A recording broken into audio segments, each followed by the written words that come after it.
தனுசு ராசி என்பர்களே, தனுசு ராசி அன்பர்களை பற்றிலாம் சொல்லணும் அப்படின்னா ஓப்பன் ஸ்டேட்மெண்ட்டாக சொல்லலாம். குடும்பம் தனுசு, கஷ்டம் தனுசு, மிகப்பெரிய மன அழுத்தம் தனுசு, அவங்க என்ன பண்ணனே தெரியாமல் குழப்ப நிலை தனுசு. இந்த மாதிரி மட்டும்தான் இத்தனை நாள் இருந்திருப்பீங்க.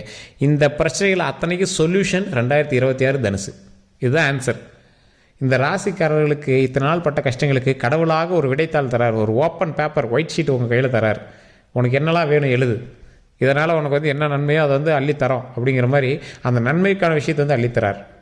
சில நாட்களாக கெட்ட சவகாசத்தினாலையும் மன வேறுபாடுனாலையும் சின்ன சின்ன மன அழுத்தத்தினாலையும் உடல் ரீதியான உபாதைகள்னாலையும் ஆஸ்பத்திரி இந்த மாதிரி மருத்துவ சம்மந்தப்பட்ட விஷயங்களுக்காகவே நீங்கள் செலவு பண்ணிட்டு இருந்த உங்களுக்கு வரக்கூடிய நாட்கள் சந்தோஷமான நாட்களாக, மகிழ்ச்சியான நாட்களாக, மிகப்பெரிய ஒரு விமோச்சனமான நாட்களாக அமைய போகுது. தொழிலில் நல்ல முன்னேற்றம் உண்டு. அது தொழிலில் ஹைப் ஆகிட்டு இருக்கும்போது உங்களுக்கே தெரிய ஆரம்பிக்கும். உங்களோட சம்பளம்லாம் நீங்கள் நினச்சி பார்க்காத அளவுக்கு மேலே டாப் ஏறிட்டே வந்துகிட்டே இருக்கும்.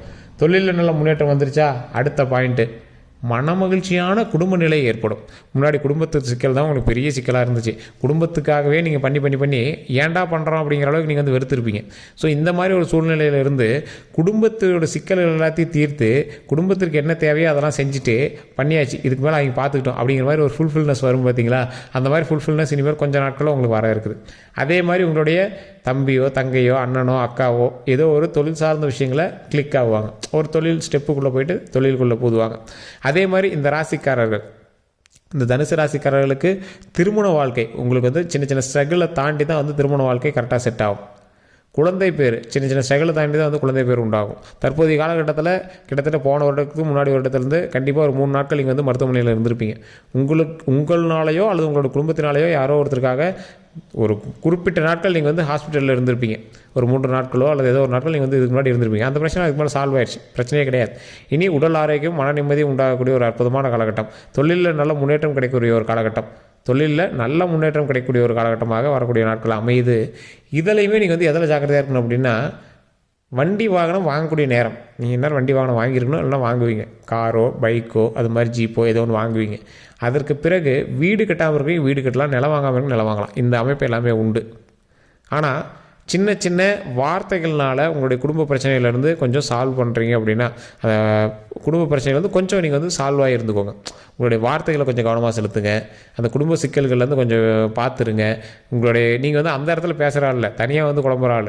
அதான் தனியாக போய் நீங்கள் பாட்டு வளவளன்னு குழம்புவீங்க. அவன் அப்படி சொல்லிட்டான் அந்த நேராக போய் பேச விட்டா இப்போ சரிப்பா பார்த்துக்கலாங்க அப்படின்ட்டு வந்துடுவீங்க. ஸோ இந்த தனுசு ராசிக்காரர்கள் மற்றவர்களுக்காகவே வாழக்கூடியவர்கள் அப்படிங்கிறத அந்த இடத்துலேருந்து நீங்கள் கண்டுபிடிச்சிடலாம்.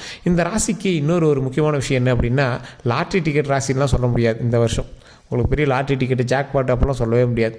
தப்பிக்கலாம், ஒரு பெரிய சிக்கல்லேருந்து தப்பிக்கலாம். அந்த சிக்கல் வராமல் தப்பிக்கலாம். கடன்லேருந்து தப்பிக்க முடியுமானா இஎம்ஐ கட்டுற அளவுக்கு வருமானம் உண்டு. அதை ஃபுல்லாக கடன் அடைக்கிற அளவுக்கு வருமானம் என்ன வரல அப்படின்னாலும் இஎம்ஐ கட்டுற அளவுக்கு வருமானம் உண்டு.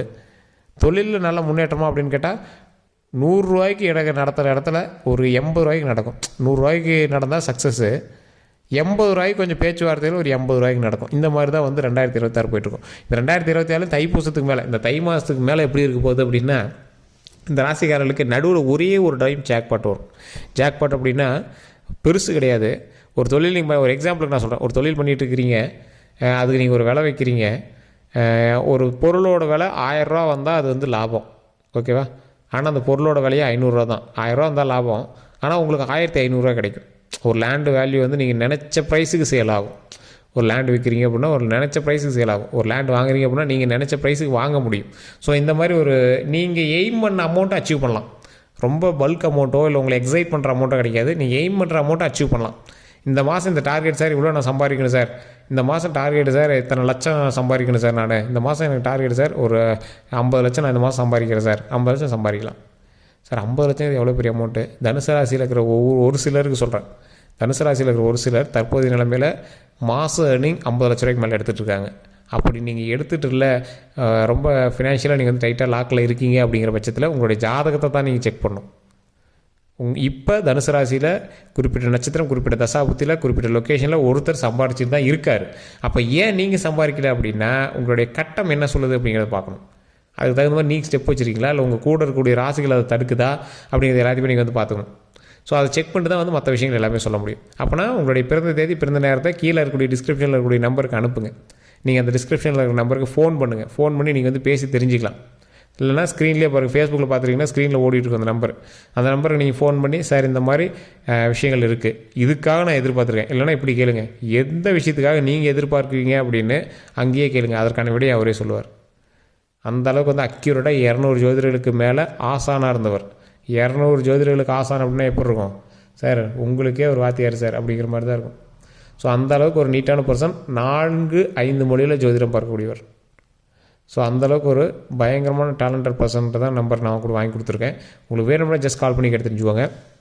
இந்த தனுசு ராசியில் இருக்கிறவங்க கணவனுக்கு ரொம்பவே வந்து அடிபணிந்து போகக்கூடிய ராசி.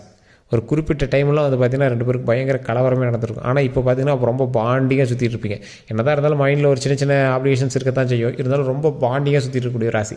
இந்த ராசிக்கு வரக்கூடிய நாட்கள் வருமானம் பிச்சுக்கிட்டு வரும், நல்ல லாபம் உண்டு, நல்ல தொழிலில் வருமானம் உண்டு. இப்போவே பாருங்கள், உங்கள் ஹஸ்பண்ட் பண்ணுற தொழிலோ இல்லை உங்களோட ஒய்ஃப் பண்ணுற தொழிலோ நல்ல லாபமாக போயிட்டுருக்கும். ஓரளவு கொஞ்சம் ஸ்டக்காகி போயிட்டுருக்கு அப்படின்னா அந்த அமௌண்ட் எடுத்து நீங்கள் வேறு இதில் இன்வெஸ்ட் பண்ணிட்டீங்க, இல்லை வேறு ஏதோ ஒரு கடன் அடைச்சிட்டிங்க அப்படின்னு அர்த்தம். கடன்கள் எல்லாமே கொஞ்சம் கொஞ்சமாக படிப்படியாக குறையக்கூடிய நாட்கள். நல்ல ஒரு 5 லட்சம் வச்சுட்டு 10 லட்சம் வச்சுட்டுலாம் போட்டிங்க அப்படின்னா ஒரே வருஷம் 2 வருஷத்தில் கடன்லாம் டக்குன்னு நீங்கள் அடிச்சிட்டே வந்துகிட்டே இருப்பீங்க. இந்த ராசிக்கு இனி வரக்கூடிய நாட்கள் பொக்கிஷம் அப்படின்னு சொல்லணும். இந்த தனுசு ராசிக்கு ஓவரால் ஜாக்பாட்டா அப்படின்னு கேட்டால் ஜாக்பாட்டில் பாதி அப்படி வச்சுக்காங்களேன். இஎம்ஐ கட்டலாம், ஒரு கடனை அப்படியே கொஞ்சம் கொஞ்சமாக அடைச்சிட்டுலாம், முழுசாக அடைக்க முடியுமானா அப்போ கொஞ்சம் டவுட்டு. ஸோ இந்த மாதிரி தான் வந்து ஒவ்வொரு விஷயங்கள் வந்து செயல்பட்டுருக்கோம். ஓரளவுக்கு நீங்கள் கொஞ்சம் பொறுமையாகவும் நிதானமாகவும் ஒவ்வொரு விஷயத்தையும் செஞ்சீங்க அப்படின்னா மிகப்பெரிய நன்மை உண்டு. ராசிகள்லையே தனுசு ராசிக்கு தான் ஒரு எதிர்பார்ப்பு உண்ட ஒரு ராசியாகவும் கொஞ்சம் பொறுமையாகவும் நிதானமாகவும் பண்ணக்கூடிய ஒரு குறிப்பிட்ட நாட்களில் நீங்கள் இருக்கீங்க. அதாவது நிதானமும் பொறுமையும் தேவைப்படக்கூடிய ராசிகளில் தனுசு ராசி ஒன்று. 30-40% எச்சரிக்கையாக இருக்கணும் அப்படிங்கிறவங்க இந்த தனுசு ராசி. 100ல் 30-40% எச்சரிக்கை, 60-70% பரவாயில்லையாக இருக்குது. அந்த 60-70% பரவாயில்லையாக இருக்கக்கூடிய நபர்களில் நீங்களும் இருக்கீங்களா அப்படின்னு தயவுசெய்து செக் பண்ணிக்கோங்க. உங்களுடைய ஜாதகத்தை கொடுத்து செக் பண்ணிக்கோங்க, லோக்கலில் கொடுத்து கூட செக் பண்ணிக்கோங்க. உங்களுடைய தசாபுத்தி கட்டமைப்பு எப்படி இருக்குது, அதன் மூலமாக நன்மை உண்டா தீமை உண்டா என்ன இருக்குது அப்படிங்கிறத செக் பண்ணிக்கோங்க. ஏன் அதை நான் திருப்பி சொல்கிறேன் அப்படின்னா, உங்களுக்கு சூப்பர் தான், ரொம்ப சூப்பர் கிடையாது, அவ்வளோதான். இந்த ராசிக்காரர்கள் அந்த சிக்கல்லேருந்து நீங்கணும் அப்படின்னா தசாபுத்தி படி செக் பண்ணிக்கணும். ஓரளவுக்கு நான் பொதுவாக ஒரு பரிகாரம் சொல்கிறேன், கேட்டுக்கோங்க. உங்களோட குலதெய்வ வழிபாடு, உங்களுடைய குலதெய்வத்தை நீங்கள் மறக்கவே கூடாது. குலதெய்வ வழிபாடு கண்டிப்பாக பண்ணி ஆகணும். தடைகள் வந்து தான் உங்களுக்கு வந்து விஷயங்கள் எல்லாமே சரியாகும். தனுசு ராசிக்கு தடைகள் தாண்டி தான் நீங்கள் வந்து எதுவுமே சக்ஸஸ் பண்ணுவீங்க. அப்போ நீங்கள் என்ன பண்ணணும், தட்சிணாமூர்த்தி வழிபாடு பண்ணணும். எந்த கோயிலுக்கு போனீங்க அப்படின்னாலும் கருவறை சுற்றி வரும்போது தட்சிணாமூர்த்தி இருப்பார். அந்த தட்சிணாமூர்த்தி வழிபாடு பண்ணும்போது தட்சிணாமூர்த்திக்கிட்டே நீங்கள் இது செய்யணும், இது வேணும் அப்படிங்கிற மாதிரி கேட்டு அந்த இடத்துல 2 நெய் விளக்கு ஏற்றி வழிபாடு பண்ணி பொங்கலோ அல்லது கொண்டக்கடலையோ வச்சு வழிபாடு பண்ணுங்கள். வியாழக்கிழமை நாட்கள் பண்ணிங்கன்னா ரொம்பவே சிறப்பு. இதை பண்ணிவிட்டு உங்களுடைய தேவைகள் என்னவோ அது அந்த இடத்துல கை ஏந்தி வணங்கி அப்படியே மண்டி போட்டு நீங்கள் வணங்குங்க. தட்சிணாமூர்த்திட்டு வணங்குனீங்க அப்படின்னா தடைகள் எல்லாமே நிவர்த்தி ஆயிடும். எந்த கிரகங்களினோட அமைப்புகள் இருந்தாலும் அது கொஞ்சம் உறுதுணையாக வந்து தடைகளை நிவர்த்தி செய்து வெற்றியை வந்து நம்ம கைக்கு கொண்டு வரும். வெற்றி வசம் நம்ம வசம் கொண்டு வரும். அதுதான் தட்சிணாமூர்த்தியோட ஹைலைட்டே. மிகப்பெரிய ஜாம்பவான்கள் எல்லாமே தட்சிணாமூர்த்தி வழிபாடு பண்ணுவாங்க. காரணம் என்ன அப்படின்னா, இங்கே தடைகள் இல்லாமல் இங்கே வந்து சக்ஸஸ் அடையணும். ஒரு சின்ன தடை வந்தால் கூட நம்ம மைண்டை டைவர்ட் பண்ண பார்க்கும். அதனால் எந்த தடையும் இல்லாமல் ஒரு சக்ஸஸ் நோக்கி நம்ம பிரயாணம் பண்ணிகிட்டே போயிட்டே இருக்கணும். அதாவது ஒருத்தன் நல்லா வேகமாக ஓடிட்டு இருக்கிறான், திடீர்னு அந்த இடத்துல ஏதோ ஒரு திட்டு இருந்துச்சு அப்படின்னா அந்த இடத்துல அவனுக்கு ஒரு பயத்தை ஏற்படுத்தும். அந்த திட்டை தாண்டி முடிக்கிறதுக்குள்ளே கிட்டத்தட்ட ஒரு குறிப்பிட்ட டைம் எடுத்துக்கும். அதுக்குள்ளே வேறு எவனா கிராஸ் ஆகிட்டானா என்ன பண்ணுறது? அதனால் இந்த தடைகள் வராமல் இருக்கணும் அப்படின்றதாக மிகப்பெரிய ஜாம்பான்கள்லாம் என்ன பண்ணுவாங்க, மைண்ட் டைவர்ட் ஆகக்கூடாது, தொழிலில் தடைகள் வரக்கூடாது, லைஃப்பில் தடைகள் வரக்கூடாது அப்படின்னு தட்சிணாமூர்த்தி வழிபாட்டை ரொம்ப மெயினாக பண்ணுவாங்க. இதை நீங்கள் ட்ரை பண்ணி பாருங்கள், உங்களோட லைஃப் எந்தளவுக்கு மாறுது அப்படின்னு. உங்களுடைய தடைகள் எல்லாமே நிவர்த்தி பண்ணிடும். ஸோ மருத்துவ ரீதியான விஷயத்தில் மட்டும் கொஞ்சம் எச்சரிக்கையாக இருக்கும், உடல் ஆரோக்கியத்தில் கொஞ்சம் கவனமாக இருக்கும். மற்றபடி எந்த இஷ்யூஸும் கிடையாது, நீட்டாக இருக்குது. அப்படியே ஒரு ரொம்ப லாங்கும் கிடையாது. ஒரு இப்போ ட்ரேடிங் ஓடுது இல்லை, ரொம்ப மேலேயும் கிடையாது, ரொம்ப கீழேயும் கிடையாது. அப்படியே சம்ம லைனில் அப்படி நீட்டாக அப்படியே லைட்டாக அப்படி ஜிக்ஸாக்காக போய்ட்டுருக்கும். அந்த மாதிரி இந்த வருஷம் இந்த தை மாதத்துலேருந்து அதுலேயும் சின்ன சின்ன எச்சரிக்கையும் இருக்குது. வண்டி வாகனத்தில் எச்சரிக்கை, குடும்ப ரீதியான சிக்கல்கள் கொஞ்சம் எச்சரிக்கை. அதே போல் தேவையில்லாத தேர்ட் பர்சன் மூலமாக சில சிக்கல்களில் நீங்கள் மாற்றத்துக்கான வாய்ப்புகள் அதிகம். தேவையில்லாத பிரச்சனைகள் வேறு ஒருவரால் உங்களுக்கு வரதுக்கான வாய்ப்புகள் அதிகம். மைண்ட் ரீதியான கவலைகள் உங்களுக்கு இருக்கும். அந்த கவலைகள்லாம் நீக்கிட்டு, அந்த பிரச்சனைகள்லாம் நீக்கிட்டு, அந்த கஷ்டங்கள்லாம் நீக்கிட்டு நல்ல ஒரு மனமகிழ்ச்சியாக சந்தோஷமாக ஒரு நிம்மதியான ஒரு நாட்களாக மாறுவதற்கு நீங்கள் தான் ஸ்டெப் எடுத்தாகணும். அந்த ஸ்டெப்பின் மூலமாக பல நன்மைகள் உண்டு, தொழில் நல்ல முன்னேற்றம் உண்டு. அது மட்டும் இல்லாமல் இந்த ராசிக்காரர்களுக்கு எப்பேற்பட்ட ராசி, உங்களெலாம் வந்து முருகரே வந்து அருள் கொடுக்கக்கூடிய ஒரு ராசி. ஸோ அதனால் முருகர் வழிபாடு கண்டிப்பாக பண்ணுங்கள். ஒரு 10 பேருக்காவது தானம் பண்ணுங்கள். தானம் அப்படின்னா அன்னதானம் பண்ணுங்கள். தயிர் சாதமோ லெமன் சாதமோ புளி சாதமோ இல்லை சர்க்கரை பொங்கலோ ஏதோ ஒன்று ஒரு 10 பேத்துக்கு நீ கொடுத்தீங்க அப்படின்னா போதுமானது. மாதத்தில் ஒரு முறை இதை ட்ரை பண்ணுங்கள். அதனால் என்ன ஒரு 500 செலவாகுமா, செலவாகிட்டு போகுது. ஒரு 500 நீங்கள் வந்து ஒரு 10 பேத்துக்கு நீங்கள் சாப்பாடு பண்ணீங்க அப்படின்னா, சாப்பாடு கொடுத்தீங்க அப்படின்னா ரொம்ப ரொம்ப ரொம்ப ரொம்ப நல்லது. அது உங்களுக்கு நீங்கள் பண்ணி பார்த்துட்டு பாருங்கள். தனுசு ராசி அவ்வளோ ஹைலைட்டாக இருக்கும். சார் என் குடும்பத்துக்கு நான் தான் உட்காந்து சோறு போட்டுட்டுருக்கிறேன் அப்படிங்க ஒருத்தர். இன்னொருத்தர் சார் குடும்பமே இப்படி தண்டை சோறுங்கிறது என்ன திட்டுது சார் அப்படின்னு சொல்லுவீங்க. இந்த ராசிக்காரர்கள் இப்போ ஒரு குறிப்பிட்ட வருடங்களுக்கு அப்புறம்லாம் மிகப்பெரிய ஒரு ஓனராக இருப்பீங்க. மிகப்பெரிய ஒரு ஹைலைட்டான பர்சனாக இருப்பீங்க. மிகப்பெரிய லாபகரமான ஒரு தொழில் பண்ணிகிட்ருப்பீங்க. அப்போலாம் அவங்க முன்னாடி பல பேர் கை கட்டி நின்று சார் நீங்கள் சொல்லுங்கள் சார் என்ன சார் செய்யணும் அப்படின்லாம் கேட்பாங்க. அந்தளவுக்கு நீங்கள் வந்து பெரிய ஆளாக வரக்கூடிய நாட்கள்லாம் இருக்குது. அதனால் நீங்கள் பயந்துக்கே தேவையில்ல. வெற்றி நட போடலாம், சந்தோஷமாக மனமகிழ்ச்சியாக நடக்கலாம். அதனால் நம்ம சேனலை ஃபாலோ பண்ணிட்டு சப்ஸ்கிரைப் பண்ணிட்டு உங்களோட கருத்துக்களை கமெண்ட் பண்ணுங்கள். ஜோதிடரை பார்க்கணும் அப்படிங்கிறவங்க கீழே நம்பருக்கு ஃபோன் பண்ணி பேசி தெரிஞ்சுக்கோங்க. நன்றி நண்பர்களே.